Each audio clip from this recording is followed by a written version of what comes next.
Breaking news చూస్తున్నాం. సాయి కృష్ణ కేసులో habeas corpus petition పై విచారణ వాయిదా పడింది. తదుపరి విచారణను 3 వారాలకు వాయిదా వేసింది కోర్టు.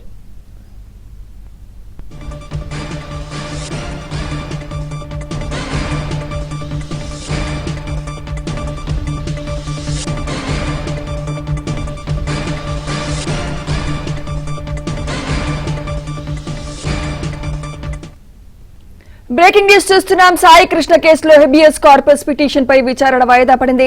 తదుపరి విచారణను 3 వారాలకు వాయిదా వేసింది కోర్టు. ఇదే అంశంపై మరింత సమాచారం మా ప్రతినిధి ప్రసాద్ అందిస్తారు. ప్రసాద్,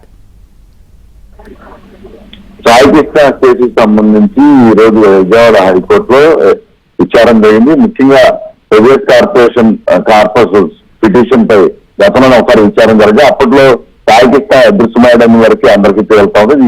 ఈ పరిణామాల నేపథ్యంలో తన పెద్ద ఆచూకీ తెలపాలని లేదా పోలీసులు ఏం చేశారో వివరించాలంటూ కూడా హైకోర్టుకు విన్నవించారు. ఆ తల్లి విజయలక్ష్మి చేసే పిటిషన్ పై ఈ రోజు మరోసారి విచారణ జరుగుతుందని అందరూ కూడా దీనికి సంబంధించి హైకోర్టు ఏ విధంగా స్పందిస్తుందని కూడా ఆరోపించారు. ఎందుకంటే ఇప్పటికే సాయి కృష్ణ అనే వ్యక్తి ఇక్కడ లేడు, ఎస్టోడియల్ డబ్బులు అతను చనిపోయాడు అని చెప్పి సిట్టు విచారణలో ఇప్పటికే నిర్ధారించింది. ఇందులో కీలకంగా వ్యవహరించిన నాగరాజు అరెస్ట్ చేయడంతో పాటు ఆ సమయంలో అతనితో పాటు విధి నిర్వర్తించిన మరికొంతమందిపై కూడా కేసులు నమోదు చేసింది. ముఖ్యంగా ఆ సాయి నాగరాజు దగ్గరగా ఉన్న కానిస్టేబుల్ అశోక్ నాణ్యుల గురించి ఇప్పటికే ప్రత్యేక బృందాలు కూడా గాలిస్తా ఉన్నాయి.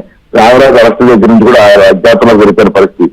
మార్కాపురం నుంచి కృష్ణా పోలీస్ స్టేషన్ వరకు సాయి కృష్ణ సంబంధించిన సమాచారం సేకరించిన సిట్టు ఆ తర్వాత అతను జగ్బాడు ఏం చేశారని అంశానికి సంబంధించి మాత్రం ఇప్పటి వరకు ఇటువంటి ఆధారాలు సేకరించలేపారు.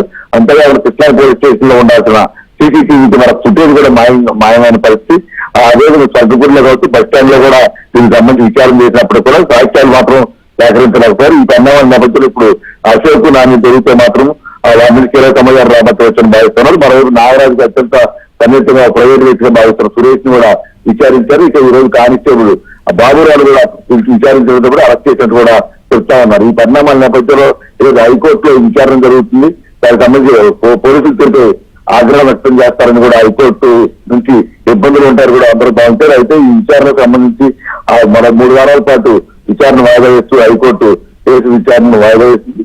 ఇంకా ఈ 3 వారాల్లో అయినా సరే మొత్తం ఈ కేసుకు సంబంధించిన పూర్తి పూర్వాపరాలు మొత్తం సాగిత అదృశ్యం దగ్గర నుంచి డెడ్ బాడీ మిస్సింగ్ వరకు ఎవరి పాత్ర ఎంతవరకు ఉంది, ఏ విధంగా మాయం చేసిన అంశాలకు సంబంధించి ఆ హైకోర్టులో వివరాలు అందించే అవకాశం ఉంది. ఆ తర్వాత హైకోర్టు విచారణ చేసి దీనికి సంబంధించి సాక్ష్యాలను బట్టి ఆ పాత్రదారు సూత్రధారులపై చర్యలు తీసుకునే అవకాశం కనిపిస్తుంది.